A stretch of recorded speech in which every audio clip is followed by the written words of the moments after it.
France Bleu Picardie, le résumé du match. L'ASC qui est donc au Stade de l'Aube pour débuter sa campagne de Coupe de la Ligue. Effectivement, coup d'envoi donné par Monsieur Tual. Bonne frappe, elle passe au ras du poteau. Cette frappe-là de Obiang, latéral gauche. Les Amiénois qui n'ont pas su se dégager. Ouverture de balle, Louis de Bourgoin pour Konaté. La frappe de Konaté qui est contrée. Ah, c'était le début d'une belle opportunité pour l'Amiens Sporting Club. Peut-être le 1-2, Ngosso qui se débarrasse d'un adversaire. La passe n'est pas assez appuyée. Elle arrivera peut-être quand même dans les pieds de Konaté. Konaté à l'entrée de la surface, la frappe et le but. Et le but de Konaté du pied gauche. But de Moussa Konaté sur la première véritable occasion amiénoise. Sur le premier tir de l'Amiens Sporting Club finalement. Moussa Konaté qui à l'entrée de la surface de réparation décoche une frappe à mi-hauteur du pied gauche à mi-hauteur directement dans le petit filet intérieur du but de Zelazny. Ah, ça ressemble un petit hold-up sur l'ensemble de cette première mi-temps. Le coup franc donc pour les Troyens, frappé par Ben Saoud, deuxième poteau. Égalisation.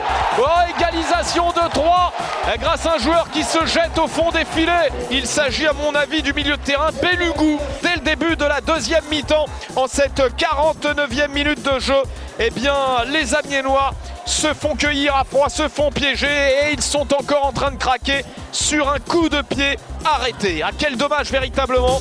Oh là là, attention, on a failli rendre le ballon à l'entrée de la surface de réparation. Troyen, il le récupère ce ballon-là avec Grand Cyr qui est contré. Oh là là, on est complètement désorganisé là au cours de ce début de deuxième mi-temps. Avec un nouveau centre, la reprise à côté. Heureusement, la reprise à côté de la part de Confé, l'autre milieu de terrain axial de l'équipe troyenne. Oh, la frappe de Yelch, enroulé du pied gauche. Julien Yelch qui recherchait la lucarne opposée, c'est passé au ras du poteau. Oh, ça aurait été un but extraordinaire de la part de Julien Yelch.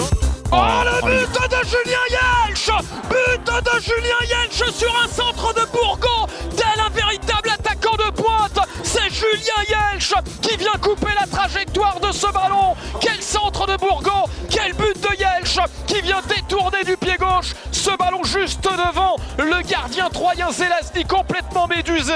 Ce Julien Yelch est absolument incroyable, vraiment phénoménal.